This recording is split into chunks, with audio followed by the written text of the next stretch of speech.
Good evening. Good evening, kalapatids. Ito ang daddy tuta nyo. Ginabi na naman ako ng uwi kasi may umuwesto sa tindahan. Medyo nag-extend ng oras. Kauwi lang namin ng mami tuta nyo.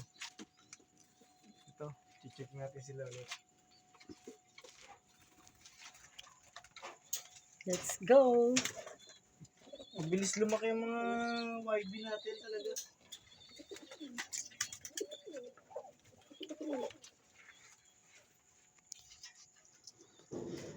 Comring lang ang isusuksok ko dito sa isa. Yung isa, ito siya. Nasuksukan na natin siya ng CFL. Yung pang 10 natin na CFL. Bali, meron na lang tayo natitirang 2 pirasong CFL. Makukumpleto na yung 12. Ito nga pala siya. Kapatid ng ibon natin na si Mother Dada. Ang mother niya. Bali, sibling sila na ng kapatid ni Major Payne. Galing sa isang fancier din na kaibigan natin. Ito, pinangalanan ko siya si Pogi. Ang singsing niya ay Capcom.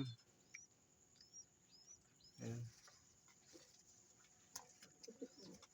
Ito, malaking lalaki to, malaki. Siya si Pogi. Bibigyan ko siya ngayon ng singsing yung anak niya kasi wala pa tayong pambili ng ng club ring. Kaya ito muna bibigay ko sa kanya. Sa susunod na clutch, baka baklasin ko si Pogi saka ito si Mother Dada. Mukhang malambot pa yung paa. Kaya kasya pa. Yun. Kasya pa. Hindi ko maiwari kung anong kulay to. Kasi ano siya parang nagsisilver. Pero magbabago pa kulay niyan pag daan ng araw. Ang ating pag-asikaso sa kanila, nararamdaman nila yan. Testing natin yung anak naman nitong si Berta.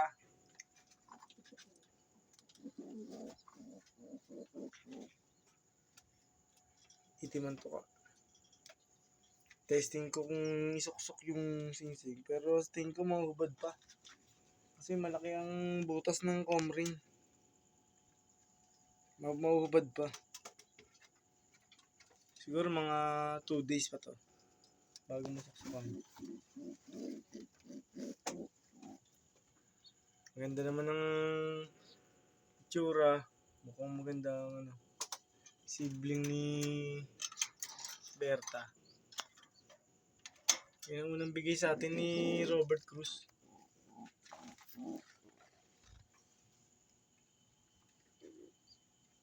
Kaya natin makita yung mga sisig nito.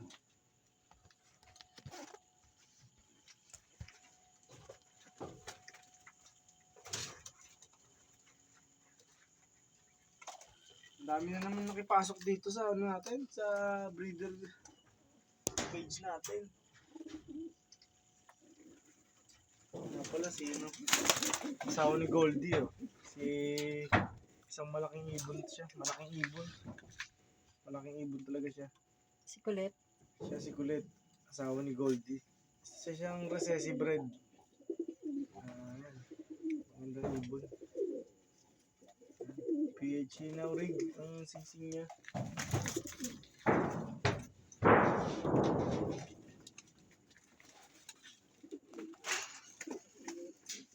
Ito naman, pinangalanan ko si Katarman.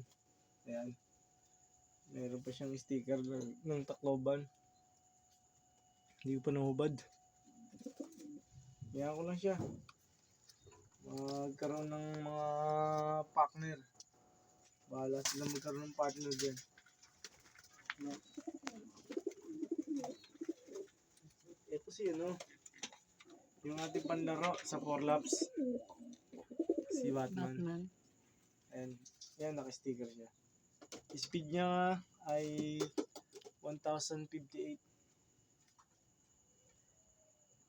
Magandang size. Magandang size siya. Focus mo. Magandang size ng ibon na to. Alam, medyo nagsasign, meron ng sign ng molting. Sana matapos muna yung karera bago mag-molting yung kanyang bagwis. Para matapos niya yung katarma natin.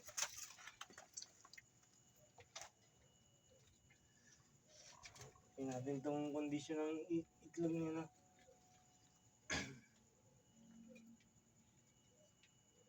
Tingnan ko sa ilaw.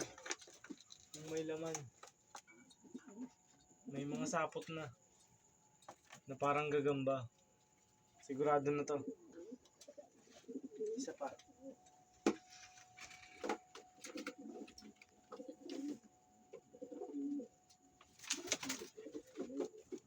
Ganyan lang ang pagsilip ng itlog. Yan, may sapot na rin. Mukhang ayan. Meron ng may embryo na. Yan, meron na siyang laman. Kaya ingatan na lang.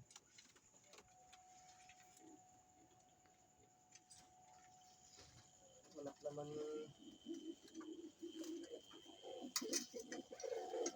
Ito si Milo. Sawa ni Sadel. Asawa siya ni Sadel. Nilaro natin siya, wala siyang anumang training. Binato natin siya ng Pampanga. Nilaro natin siya sa norte. Hindi lang siya nakatapos ng pagudpud. Meron siya, may sour crop siya. Focus mo nga. Meron siyang sour crop. Nangangasim ang sikmura niya. Ganito ang ginagawa pag may sour crop. Pilit mong pisilin ng kanyang sikmura. Yung butche. Yan. Yan, maglalabas siya ng... Ayun, nakita niyo ba na meron siyang nilalabas na parang likido galing sa bibig niya? Yan yung maasim. Kumbaga sa tao, sinisikmura. Ayan. Ayan, bumabagsak na yung mga maasim na pakiramdam niya. Ayan. Yan, naitapon natin. Isa siyang hen. Hen siya. Ang kulay niya ay golden checkered. Sa mga fancier, ang tawag sa kanya, yellow. Yellow checkered. Isang magandang babae. Orange ang kanyang mata.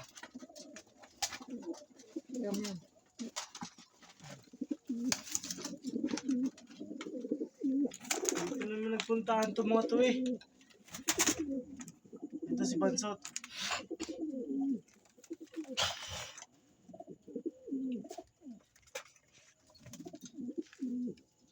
Tingnan natin ang kondisyon naman ng itlog ng sa mga natin. Tingnan natin. Ayun, may laman. Ayan, may laman. May embryo na. Meron ng laman. Yung isa.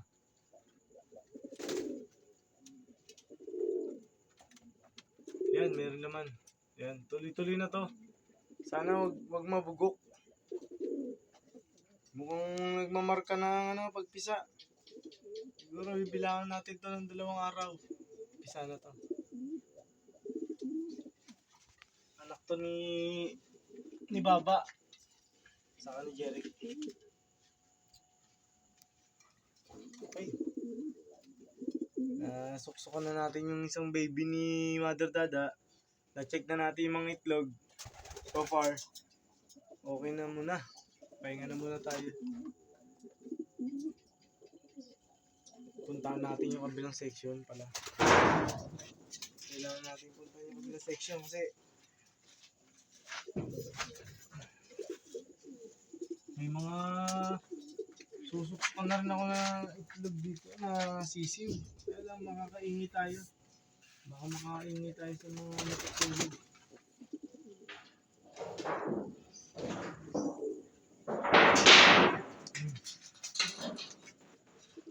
Ito lang ang pangit dito sa ating page na ginawa. Pero nakakatulong naman totally. Nakakatulong naman sa safety nest ng ating mga breeder. At least alam natin na safe sila.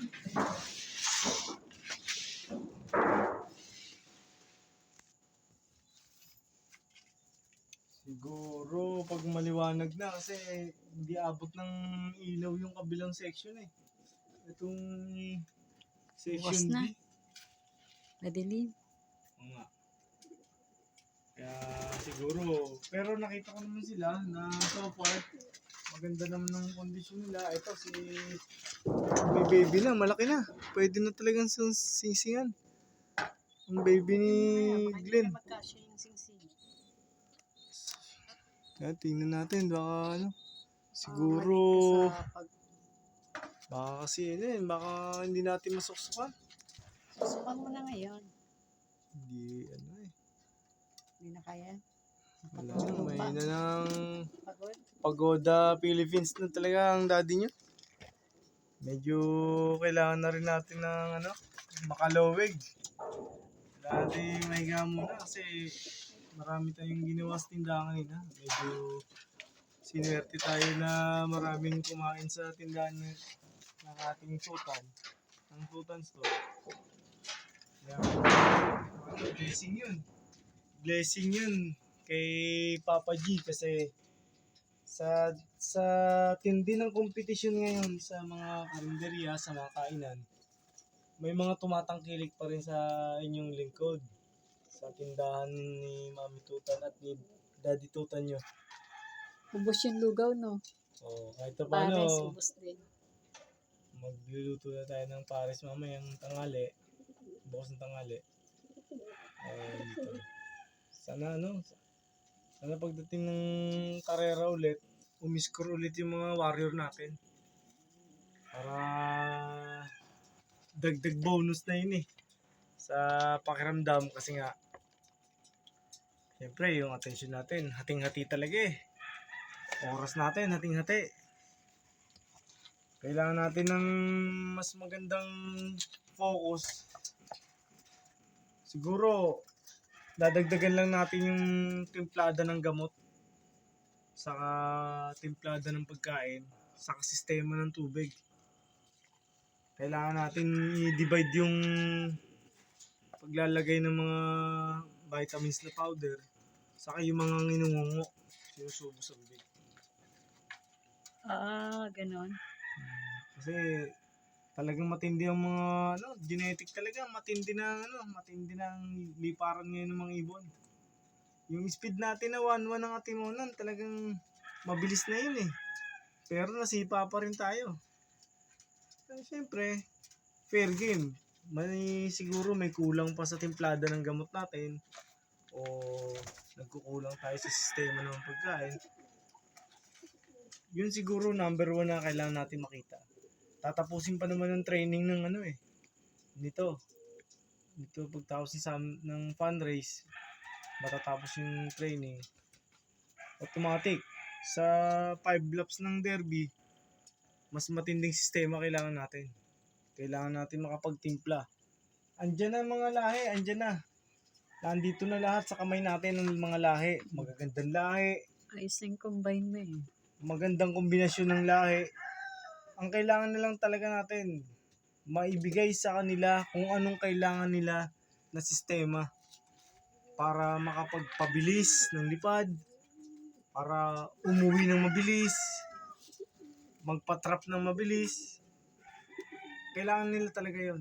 Nandiyan yung mga factor na lalambatin pa yung ibon mo na walang kalaban-laban. Okay lang, makagat ka ng palkon. Normal yun. Kaya talaga kailangan natin ng konti pang pag-iibayo pa sa pag-aalaga natin ng ating mga wild bee at ang mga breeders nila. Ito ang daddy tutan nyo at medyo kailangan na rin natin maglawig. Kailangan natin medyo pahinga. Kailangan Kailangan ng mga baby natin ng daddy at mommy tutan. Thank you guys. Thank you for watching. Mabuhay tayo ng malaya.